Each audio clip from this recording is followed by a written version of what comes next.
Okay, so you want to go to a plant-based diet. I'm going to tell you a little bit how to do that. One of the things, I am a farmer. I've been doing this for about 10 years, which is dry farming vegetables and not just early girl tomatoes.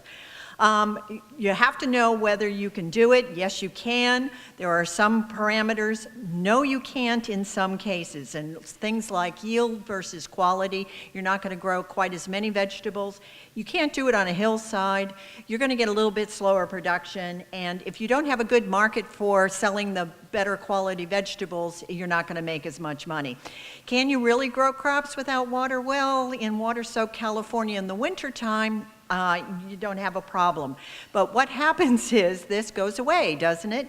And when we're in a drought kind of condition, and like we are in California, we have to go back to some of the older ways. Dry farming is an idea that's as old as dirt. The book on the left, Dry Farming, was written in 1911, and it gives everything that you need to know about dry farming today.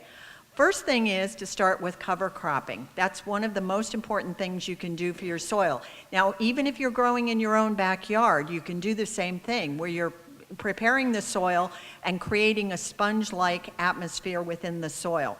It's keeping the particles of dirt farther apart so that water can be contained within them. And that is the part of tilling. You can till with a tractor, you can till by double digging in your own backyard in a raised bed. Those are both, and it's the idea of keeping that soil loose and what we call friable.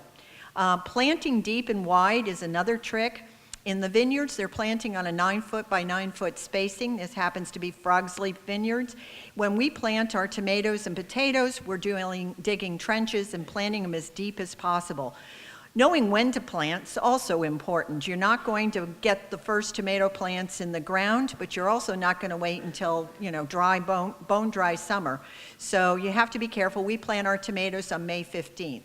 Select the right varieties, depending on whether you're growing tomatoes, potatoes, beans, cucumbers, all the different things that can be dry farmed.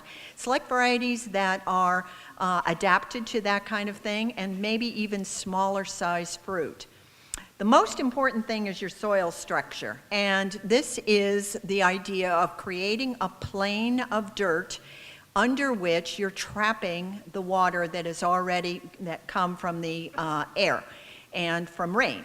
So you've got a dirt mulch is what it's called, or a dust mulch on the top, traps the dirt, forces the roots to go down as deep as possible to try and find water sources.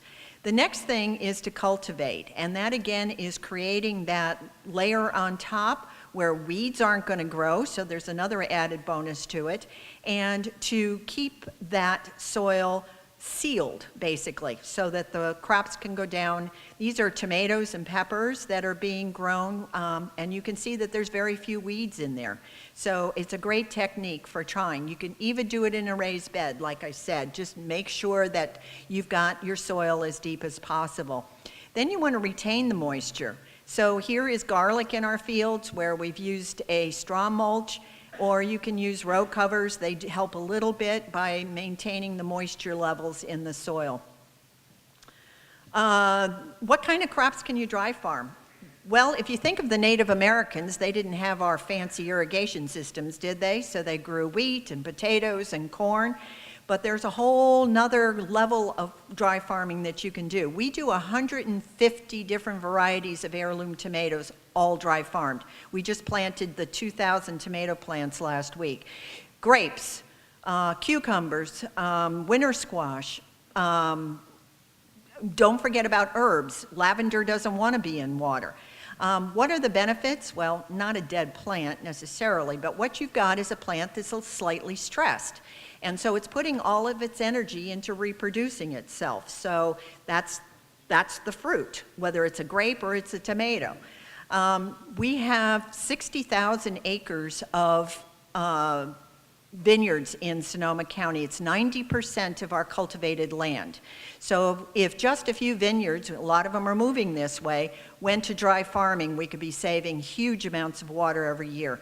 not to mention the other benefits, which are the terroir that you're going to get, the flavor of the wines, the flavor of the fruits, the vegetables, the peppers, all the different things, and they're much more intensely flavored. If you'd like more information, here's a bunch of websites. You're not going to have time to write it down because we only get 15 minutes, and there goes the slide. Thank you very much.